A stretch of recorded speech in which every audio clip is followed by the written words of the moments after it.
Se você fosse encarregado de proteger o Papa a qualquer custo e fosse enviado até a Espanha para cuidar de um caso de possessão demoníaca em um garoto e logo percebesse que não se trata apenas de uma simples possessão e sim de algo bem mais sombrio, o que você faria? Sem dúvidas, a melhor escolha é se inscrever no canal para não perder nenhum vídeo, pois eu, Dom Patino, vou lhes contar a história de O Exorcista do Papa, filme de 2023. E preciso avisar que estou levando em consideração a história apresentada no filme e os conceitos de religião ali representados. Além disso, vou te ensinar anatomia enquanto assiste esse filme de terror. Da hora, né? Dito isto, vamos anatomizar cada personagem que vira oferenda pro Capetoide por aqui. Agradeço por sua presença e vamos começar. O filme se inicia com uma mensagem do exorcista-chefe do Vaticano, Padre Gabriele Amorth, dizendo que, quando zombamos do diabo e dizemos a nós mesmos que ele não existe, é quando ele fica mais feliz. Após isso, em 1987, na Itália, acompanhamos o Padre Gabe indo até uma casa, pois soube de um rapaz com sinais claros de possessão, como por exemplo, falar em línguas, mesmo ele nunca tendo dito isto antes. O padre então pede para trazer uma TV, enquanto ele vai conversar com a menina, dizendo que tem uma tarefa para ela, pedindo a ela para rezar o Pai Nosso ininterruptamente. Além de pedir um porco também. Chegando no moleque, vemos que ele está bem baqueado, dizendo que é o próprio demo, mas o Padre Gabe já o confronta, o perguntando qual é o seu nome e como exatamente é o inferno, o que deixa o catiço puto. Você zomba de mim! Após isso, Gabe pergunta por que escolher esse garoto ao invés de alguém mais influente, e o demo fala que pode possuir quem ele quiser. Nada irônico, o padre pergunta se ele consegue possuir um padre, um bispo, e ainda fala mais, dizendo que não acredita que o Coisa Ruim tenha poder suficiente para possuir nenhum mero porquinho. O que óbvio deixa o ego do demo machucado, que logo após mostra que consegue sim possuir o suíno, e assim que ele faz isso, o porco do demo toma uma trabocada para partir dessa. Logo após isso, o padre diz ao moleque que o bicho já se foi e que Deus está contigo. quase um mês depois, acompanhamos a família sortuda da vez, sendo eles Julia, a mãe dos garotos, Amy e seu irmão Henry. Eles se mudaram por motivos que não sabemos até o momento dos Estados Unidos para o Castelo Dimitrescu. O quê? Lá dentro conhecemos o padre Esquibel, que estava ali para desejar boas-vindas à nova moradia deles, sendo essa uma abadia sagrada. Depois de uma tentativa falha de rebeldia, Amy escuta umas batidas na parede pensando ser Henry, mas o moleque acabou de sair do seu lado. Falando nele, Henry decide explorar o castelo em busca de achar sua filha Rose. O quê? Desculpa, jogo errado. Vagabundo! Ele encontra nada escondido uma entrada com um símbolo bem similar àquele que o Padre Gabe segurou anteriormente, que estava se quebrando aos poucos, o que indica que o demo tá saindo. Após isso, acompanhamos o Padre Gabriele em uma audiência formal, onde ele está sendo questionado de ter realizado um exorcismo naquele garoto sem o consentimento do bispo. Acontece que Gabe informa que não foi um exorcismo e que o garoto estava somente com uma doença mental temporária. Além disso, Gabe diz que, mesmo sendo um exorcista, cerca de 98% dos casos no qual ele é designado não se trata de fato de um exorcismo, e sim de uma conversa, ou às vezes teatro. E os outros 2% é algo que intriga inclusive a ciência e medicina há muito tempo, o que o padre chama de o mal. O problema todo é que estão tentando exonerar o padre de exorcista-chefe, pois eles querem manter a relevância aos olhos do povo e que está na hora de superar tais crenças obsoletas. Gabe então questiona dizendo que, se o mal não existe, qual seria então o papel da igreja? É claro que ele fica sem resposta e antes que possa sair, ele os questiona mais uma vez se todo aquele show era devido ao caso de Rosária Velendes, uma garota que foi de base relatada pelo próprio Padre Gabe em uma revista, o que deixa eles bem desconfortáveis. E o padre diz que se tiverem quaisquer objeções, é só falar com o seu chefe, que é nada menos do que o Papa. Quero ver você falar, rapaz. No Castelo Dimitrescu, Julia escuta algumas batidas e vai checar como está Henry, mas ele tá de boa.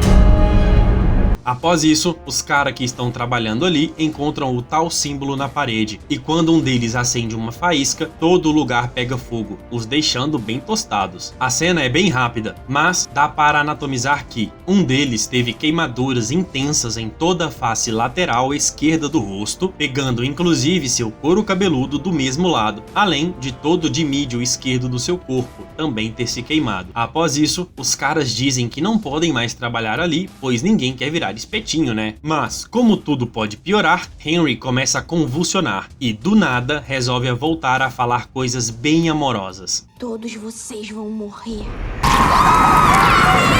Após isso, Henry é submetido a alguns exames, em que o laudo mostra que ele não tem nenhuma lesão aparente em seu sistema nervoso, estando tudo em perfeita ordem. O doutor então pergunta se ele passou por algum trauma recente, e Julia o informa que o pai dele foi de galo há cerca de 1 ano, sendo que após isso ele parou de falar. O doutor então diz que ele pode estar passando por psicose e receita alguns medicamentos sedativos para ele. E claramente esse moleque já tá virado no Baphomet. Um demônio. De volta ao castelo, as luzes se apagam, pois não pagaram a conta da CEMIG, e o capetinha levanta bizarramente. E Amy, tendo mais coragem que muito marmanjo, vai sozinha ligar o disjuntor. E até consegue. O problema é que Henry começa a pegar em regiões na sua mãe bem desconfortáveis e a empurra pra fora. Além de mostrar sua nova tatu radical no abdômen, que significa inscreva-se no Dom Patino Filmes. Como? E, se você entendeu outra coisa, está equivocado.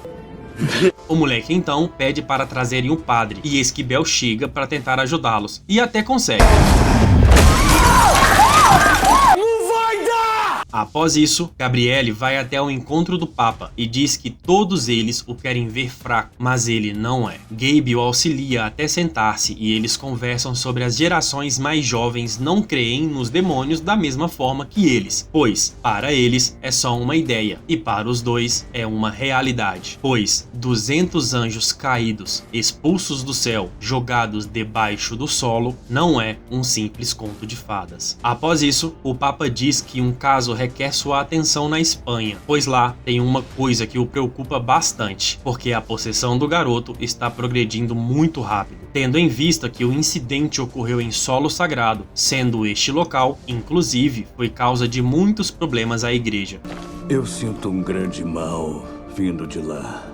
Gabe então se intera sobre o local e a família antes de ir para o castelo Dimitrescu. Ele pega sua Shinerai e vai até lá gastando só 20 conto de gasolina. Chegando no castelo, ele é recepcionado pelo padre Esquibel e é bem fã de todos os seus trabalhos. Gabrielle dá um gole no uísque e entra até a abadia para conhecer a família e o moleque. Chegando no quarto, ele retira o símbolo de sua caixa e se senta ao lado e começa a rezar. Suas orações são inúteis aqui.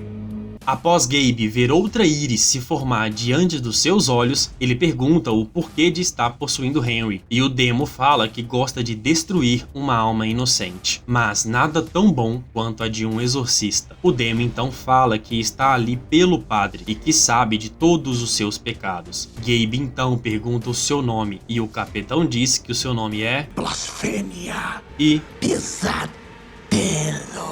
Gabe então o satiriza, dizendo que pesadelo é a França ganhar a Copa do Mundo. Mas, para feder de vez, o demo então pronuncia em alto e bom tom o nome do padre, e que conhece seus pesadelos. Agora deu carai mesmo, viu? Corta então para um flashback na época em que Gabe serviu, apresentando todos os seus companheiros indo de base, sendo que esse daqui toma uma exatamente na região do peitoral maior, atravessando a escápula, esse outro toma quase na mesma região, só que pegando no ângulo inferior da escápula. Esse não dá pra ver muito bem, mas parece ter sido na torácica. Fato é que para que Gabe não fosse pra vala, ele fingiu a própria morte no campo de batalha. O demo então gorfa fora um periquito vermelho, que não sabemos o que significa no momento, mas que faz o padre dar uma recuada por um momento para repensar. Vai chorar. Nisso, ele conversa com Esquibel sobre a hierarquia dos demônios, dizendo que quanto mais alto o nível, mais poder ele ele pode ter. Gabe então vai até a mãe tentando saber o porquê de Henry ser o escolhido, e Julia conta mais detalhes sobre a morte do pai, dizendo que foi em um acidente de carro e que Henry estava lá com ele, no qual ele presenciou toda a cena horrenda envolvendo o seu pai, no qual ele foi empalado na cabeça por um vergalhão, perfurando completamente o lobo frontal até o occipital. Gabe então diz que um trauma dessa magnitude pode ser uma brecha para o demônio, pois o sofrimento pode deixar a alma desesperada em busca de uma conexão. Além disso, Gabe diz que o amor de mãe é o mais próximo que conhecemos do amor de Deus. Ele pergunta a Julia se ela já acreditou em Deus e pede para que ela reze para o seu anjo da guarda. Após isso, Amy escuta aquelas batidas estranhas em volta dela, pensando ser Henry, e até é, só que o demônio, né?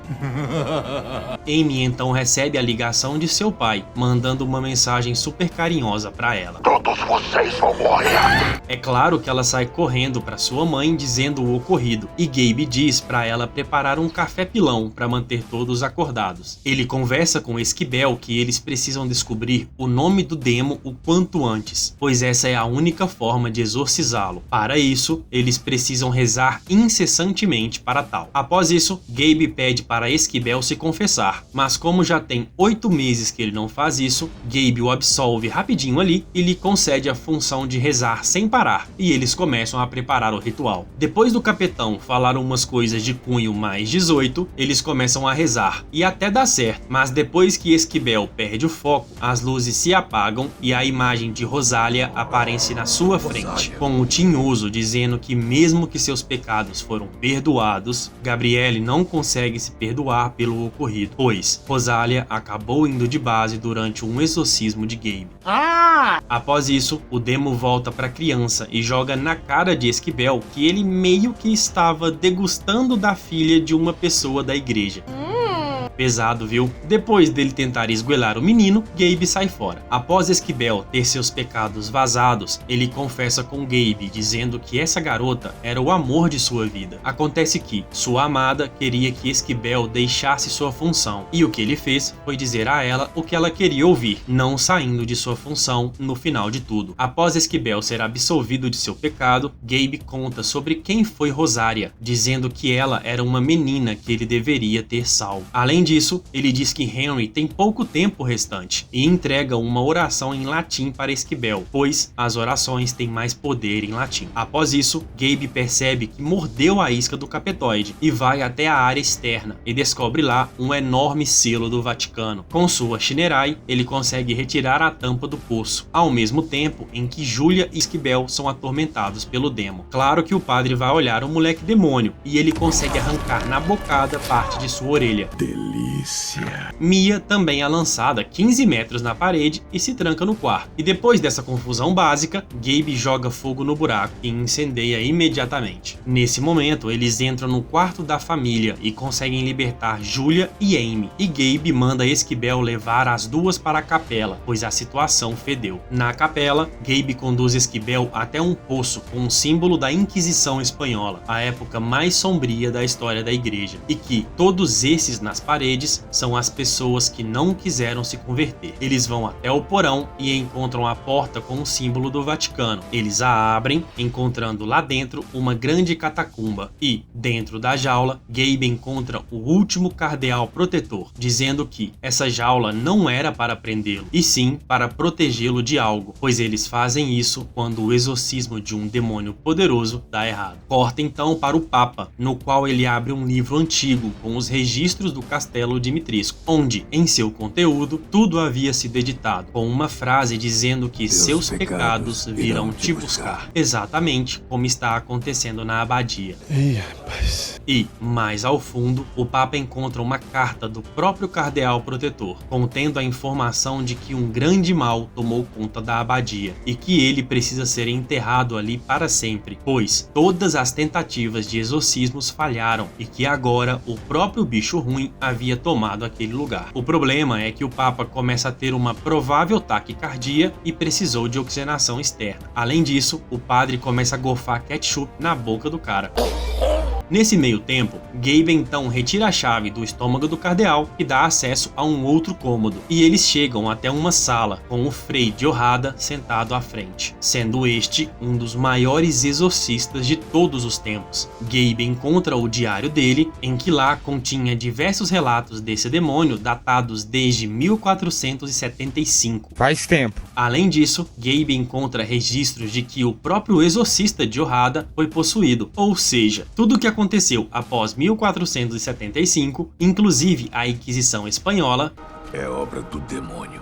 Gabe então diz que o Vaticano já sabia disso, e por isso decidiram encobrir todo aquele local, levando a fazer sentido a frase dita pelo demo. Vosso pecado vos há de achar. Após isso, Julia vê que os dois meninos estão possuídos, mas o demo é mais demo e começa a sufocá-los, até virar completamente a cervical de Amy, o que, em teoria, deveria ter causado alguma fratura ou luxação vertebral ali, mas pelo que parece, ela tá de boa. É impossível. Gabe então descobre que o verdadeiro nome do mal é Asmodeus, e que o plano do capitão é se alimentar de exorcistas para poder infiltrar na igreja e destruí-la por dentro. Para se proteger de tudo, Gabe se confessa a Esquibel sobre seus pecados, começando com um incidente na guerra, onde mostra o significado do pássaro vermelho, cuspido pelo demo anteriormente, pois este foi o pássaro que ele viu após acordar na guerra. Após isso, ele termina de contar sobre Rosária, dizendo que não acreditou nela sobre estar possuída, pois ele acreditava que ela realmente estava com uma doença mental. Acontece que, no fim, Rosária acabou tirando a própria vida na frente do padre, inclusive deixando o rastro de seu ketchup similar a uma asa de anjo, um detalhe bem interessante. Não sabemos de fato se Rosária estava ou não possuída, mas Gabe se culpou sem parar após esse acontecido. A alma dela é o meu fardo. Após sua confissão, Esquibel o absolve e ele está pronto para agir. Gabe então coloca a medalha milagrosa em Esquibel e protege Julia e Amy com oração. E todos vão ao encontro de Asmodeus/Henry, sendo que a aparência de Henry já não se assemelha muito a um humano. Demônio! Eles começam a rezar e Gabe é confrontado mais uma vez pela imagem de Rosária. Ele então apela e começa a citar o nome de Asmodeus e enfrentá-lo, com o demo dizendo para que Gabe o deixe entrar. E após as orações incessantes e Henry abrir a boca bizarramente, Henry apaga e, logo após, ele acorda recobrando um pouco de sua consciência, mas não adianta, pois o demo já possuiu Amy e começa a movimentar as articulações dela de forma super bizarra e até dá uma de Homem-Aranha. E depois de Asmodeus ameaçar finalizar todos os outros, Gabe se vê sem escolha e deixa Asmodeus possuir seu corpo, onde até o Papa sentiu a pressão no Vaticano. Fato é que Henry e os demais estão salvos, e Gabe, ainda mantendo certa consciência, pede para todos vazarem. E o primeiro a presenciar os atos de Asmodeus é Sullivan. Após Esquibel colocar a família no Uno Mille, Gabe prefere tirar a própria vida, e claro, dá errado. E Gabe, possuído, vai até a sala do Frei de Jorrada, onde ele consegue recuperar o controle, e recebe em sua frente a imagem distorcida de Rosária, nos mostrando que a possessão possa ter se cumprido. Esquibel então é confrontado pelo próprio Asmodeus, e começa a rezar junto com a mente de Gabe para combater o demo, e as cenas daqui são até da hora. Gabe e Esquibel começam a exorcizar Asmodeus, e até começa a funcionar. Asmodeus se materializa em forma de Rosária e o amor de Esquibel, mas ele consegue expulsá-la, se lambuzando de ketchup, e passa a medalha para Gabe, e começa a exorcizá-lo de volta ao mármore, e, juntos, eles conseguem mandar de volta Asmodeus para o buraco fervente de onde ele nunca devia ter saído. E depois desse BO todo, Gabe ainda consegue sorrir e ainda toma um corotão para comemorar. Ele retorna ao Vaticano junto com Esquibel para conversar com o Papa, dizendo que Deus e São Miguel ficariam orgulhosos.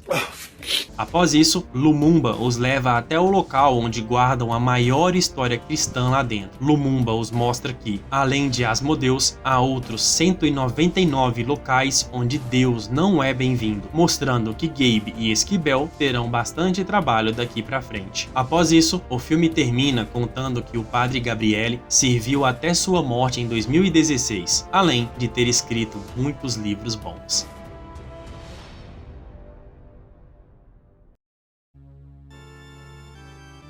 Fala pessoal, confesso que esse filme é bem da hora, viu? Na primeira vez que assisti, não curti muito, mas parando para escrever o roteiro e prestando atenção na história, achei bem legal e interessante o filme. É claro que ele não me deixou apreensivo em nenhum momento, mas o Padre Gabe é um personagem super carismático, e Esquivel, claro. Mas e vocês? O que acharam do vídeo? Me digam nos comentários, não se esqueça de dar aquele like mafioso e se inscrever no canal, e ativar o sininho aqui do Dom Patino Filmes. Agradeço demais pela sua presença, fiquem com Deus e nos vemos no próximo vídeo.